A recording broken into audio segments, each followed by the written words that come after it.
Hey guys, this is Vince at Practical Performance again. Before shipping out this set of VinceSkinz to Kevin in Colorado, I thought I'd just shoot a quick video with some installation instructions and advice, tips, basically. As usual, I have my rear end from a sedan, 320i, sitting on a pallet. We are outside actually today because I have some stuff in my garage. It's upside down, so I'm gonna spin my camera over again, just like I did in the previous video. And it's probably gonna be easier for you to understand and follow this. So we have the left-right mount here, the right mount, rear right mount over there, the front right over there, and the front left here, as well as the small spacers here that need to go. And there's a couple of extra small sheet metal pieces, this and that over there, that go with the kit, along with the rivets, which I'm not showing at this point. First of all, do yourself a favor and do this correctly. Remove the rear end completely, the rear axle, the gas tank. It's really not that difficult. It's so much better. You get access to everything and you can check the underside, and it's safer. So just do it. Then secondly, you want to clean the underside completely. This has been sitting outside now and it's a bit rusty and stuff, but there's no grease and grime on it and it's so much easier to work with. Following that, you will take your skin. Again, this is the left rear. You'll place it. Now you're gonna have seam sealer and stuff sitting, so it's not gonna be perfectly tight. You're gonna seat it roughly, and you can use a wheel bolt like this and tighten it up. Sort of get it into place. Use a felt pen, scribe around the whole skin, remove the skin, and using something like this, I really like this tool, it sits on my power drill. You remove all the paint and the seam sealer and stuff within and just outside of the scribe line. So you get bare metal, essentially. Now you take your skin again, put it back on, clamp it down. Make sure you can even tap it in, sort of using a hammer, getting it to sit as tight as possible. You can either use, this is one of the washers that come with the kit for the front gusset cups, just to help clamp it down, or maybe you can get something like this to get an even better sort of clamping force to hold it in place. So the next step is you want to drill through using the 3.25 millimeter drill that's in the tooling kit. Once this is, again, the skin is in place, you drill through all these small holes. This is where the rivets are going to be sitting. So now you should have a bare metal surface with all the rivet holes similar to this. And the next step is to surface prep this before adding the epoxy. So I use a grinding disc for my angle grinder, and rather than grinding like this, again, you have removed all the paint using this. Doesn't remove a lot of metal at all. Now we're looking to get a surface that is kind of close to this rough surface. Oh, sorry, that's my hand. This rough surface here, and this one over here. I think you can kind of make that out. I do that by just sort of gently letting the angle grinder, the disc, bounce like this. So you get a sort of a rough surface all over. Maybe you want to even, before you do that, put the skin back on, do the scribe thing again, so you know inside which area you want to make that rough surface. So you do that on this surface, on the inside of the skin as well, so you get this all rough and nice as well. And right before applying the epoxy, this is when you wash it with brake cleaner or something similar. So wash it off, make sure there's no grease, nothing like that, no fat. And then you use your, I should have brought that actually, but there's an applicator gun, there's cartridges. I use 50 millimeter cartridges of RLD 2014 in the US, 2014-1, I believe it's called in Europe for some reason, probably environmental. You sort of you put that on, and you use a stubby brush, and you brush it out on this surface and on this surface as well. So both surfaces. Put your skin on. Again, clamp it down using the wheel bolt and all that stuff. Tap it in. Actually, I forgot to say that before you get to the actual gluing, the epoxy, you want to also make sure that you get as tight fit as you can possibly get. I pre-formed these. I used many hours to get them sort of, they're formed all over the place to follow the skin. But there may be variances, so you want to make sure that you maybe bend and tap and do whatever you can to get it as close as you possibly can get before even clamping it down with the bolt. And then after that, you start going with the rivets. So you start with the rivets in the center and move yourself out. So that way you're kind of pushing the excess epoxy out as well. And either you remove that if you have a terrible amount of excess, or you kind of just run a brush around and make sure that you get these seams all tightened up. Okay, that's the basic idea. Now, there's also one other extra thing here you need to pay attention to. Remember how I pointed out this extra piece in the beginning? That piece, it goes right here. Well, actually, no. Sorry, I did the indentation there. You know what? This is a difference between the post 2000 February built E46s and the ones earlier than that. The later ones have this new sort of insert here, the threaded insert. The difference is you have these indentations here. You can see the spot welds, and what I'm trying to make sure you get is as tight fit as possible. In this one, I know that the customer has a 2005 M3, so I indentated this. You may not have that. I'm not sure. I'm still sort of working out.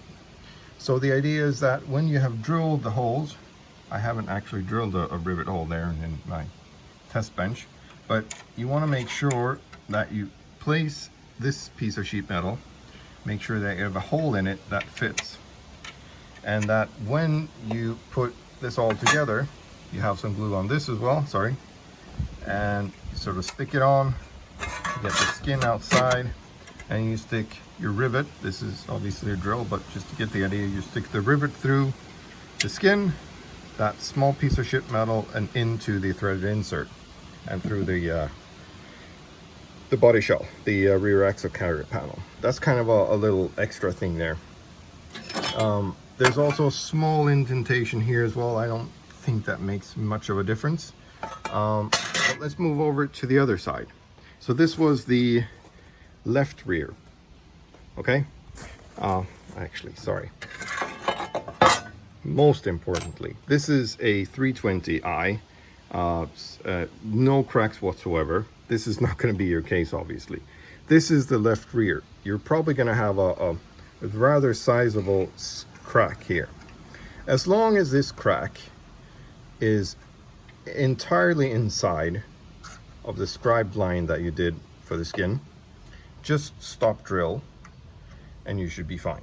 If your crack is larger and goes further outside, you probably need to get some welding done. But as long as it's inside of the skin area, you're fine. Okay. Moving on to the other side. I'm trying to keep this as a fairly short video. The rear, the right rear, there's a small difference. There's going to be a stud sticking out here, similar to this one found right there. That one. I cut this off and I drilled it out because I've been doing some work on it. There's another one that should be sitting right here. You can see I've ground that down.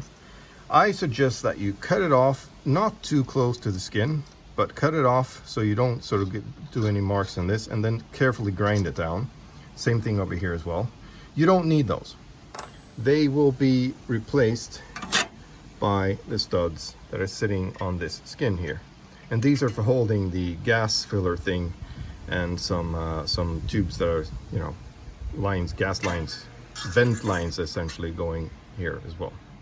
So you need to do that before you can even fit this and do all the scribing and the surface prepping and all that stuff. Okay, so that's the difference. Also, on this side, the indentated area here, the recessed area, you get this piece here. Again, when you have drilled the holes, there will be a hole sitting sort of essentially right there where I have that black mark. You want to make a hole in this as well. Make sure those can line up there, and this still fits entirely inside of that groove or that indentation. And again, make sure that you have glue, the epoxy on both sides, both here, there, both sides of this. Stick it on and get the rivet through.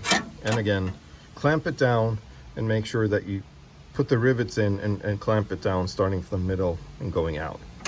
And again, a tight fit is sort of instrumental. That's kind of the whole idea with this rather thin skin that covers these very important areas where you have the cracks, and it just, you know, I've seen other plate manufacturers that kind of keep leaving big open area here where it's needed the most because it's just easier to do that. Anyway, that was a side note. Make sure that you have these fitting tightly. Squeeze the epoxy out, make sure that you run your brush around it, make sure that you have it sort of airtight, if you will. You can even stick some epoxy onto each and every one of the rivets to make sure they are tight as well. Okay, moving on forward to the right front. This mount is likely going to be very damaged. Most all of the M3s are more powerful. E46s has these, you know, severely cracked. Sometimes the crack comes down like this, all the way out through this panel here, into the next panel, and so on and so forth. So that's why I made this skin like this. So you have a piece that runs out like this lip here. If your crack stops short of inside of this panel, essentially, just make sure, put this in, make marks like I did here with the felt pen, and you can cut that off. You don't need this extra piece. However, if the crack runs further up, down, and into this panel here, make sure that when you clamp this down, you make sure it's formed and everything fits nicely. You use kind of a chisel kind of thing like this, have it clamped down, and then you use a hammer and stamp this down so you get a sort of a little step here, and then you drill another extra 2 holes here and get it clamped down. The idea is to have the skin cover the cracks. And again, any and all cracks, you strop drill. At the end of the crack, stop drill them. If they're inside of the skin, you're fine. If they run outside of the skin for some reason, you need to get them fixed, welded. And if you weld anything, make sure you grind it down flat, because you want this skin to sit really tight up against the rear axle carriage panel, the RACP.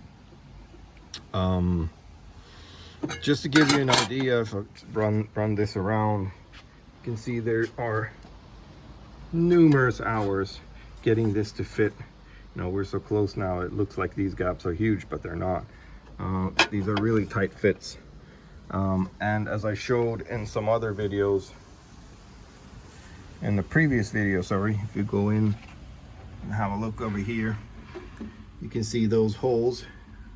Sorry, where am I? There we go. Those holes, you can see one there. They correspond, they're carefully placed to not only go through the outer skin, but to take the rivet and make sure that it goes into the mount inside as well. Again, before you do anything, you place it, you do the felt pen thing, you scribe, clean off the under coating and all that stuff, put it back on, you clamp it down using the wheel bolt and washer and stuff, you drill the holes, and then you take it off. Again, just kind of repeating what I said before, use the grinding disc, make sure you get this surface all sort of rough so the epoxy bites, Same thing on the other side. Here you can see actually where I've been working to get the welds grounded down. That kind of surface, that's where you're looking for. And then finally, before applying the epoxy, you clean it off with brake cleaner. Stick it on, clamp it down again with a wheel bolt, and start from the center out, kind of work your way out with the rivets. Okay, I think that's pretty much it. This is one of the spacers. This is just a flat piece of sheet metal that will sit here. You do the surface prepping here as well. You don't need any rivets or anything. This is just a spacer that sits in between. So just do the surface prepping, clean it, get some epoxy on it, and you should be fine. Use the M8 bolts just to hold it down while the epoxy cures.